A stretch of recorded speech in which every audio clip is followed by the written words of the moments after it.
Before we get into that, Yeah. let's cover VCU Oregon really quick. What do you know about that situation? What can you report about that situation? What details do you have for the people that are living under a rock or that may have been too drunk last night to remember? VCU had multiple positive tests pop up in the last 48 hours, and they weren't allowed to play. Their game was canceled. They were sent home. So we did not. We only got 31 of the 32 first-round games that we were supposed to get. What can you tell me about that situation? So basically, they had multiple tests earlier in the week. Okay, like Wednesday, Thursday, midweek, they had multiple tests. Thought maybe there was a chance they were going to be able to play, but then they got hit with another positive yesterday, and that was it. You know, the county, Marion County, stepped in and basically said we're not comfortable with you playing, which made sense because if you've got multiple ones, obviously you're playing against Oregon. If Oregon wins, what happens there? So obviously you got to be a little bit sensitive and careful to the overall tournament. So Mike Rhodes knew this could be coming. It didn't make it any easier. I spoke to him and AD Ed McLaughlin right after the news broke, and you know you can just tell like they were absolutely heartbroken for the players. You know, like Bones Highland broke down. All the other players were crying.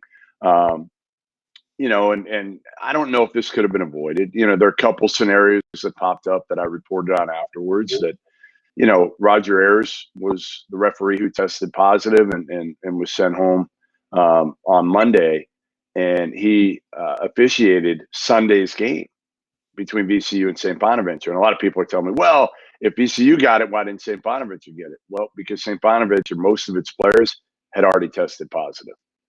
VCU, that wasn't the case. They really hadn't had any hit through the program. So that was one scenario. Another scenario that was brought up to me by several people in the A10, whether it's St. Bonnie's or VCU related, was that they were staying at a hotel in Dayton. They both got there, teams got there Friday night, and there was some sort of state tournament with a bunch of people walking through the hotel and around the hotel without masks on.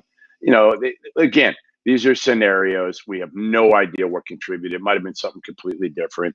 We know even the people who take the best precautions get hit with COVID at times. So I'm not saying that either definitely contributed to it. What I would say is I'm surprised that they didn't find a hotel, the A10 didn't, that was only relegated to VCU and St. Bonaventure in Dayton. Mm-hmm. I'll say this: the hotel part of it is something that I kept hearing when talking with people about this.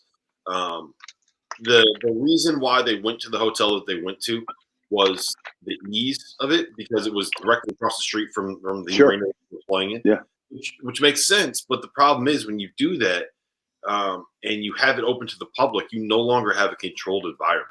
You know that's the thing about this is the NCAA has been very strict in referring to this as a controlled environment instead of as a bubble, which and the difference really is not enormous as long as you're able to actually keep people out of the place that you're in. But you're not able to keep people out of the place that you're in if you have a basketball state tournament going on with all the people staying in the same hotel and people walking maskless through the lobby, and it was a problem waiting to happen. You know, I think that the people that made the decision to stay at that hotel in the Atlantic 10 are going to be, you know, they're gonna have to answer some questions.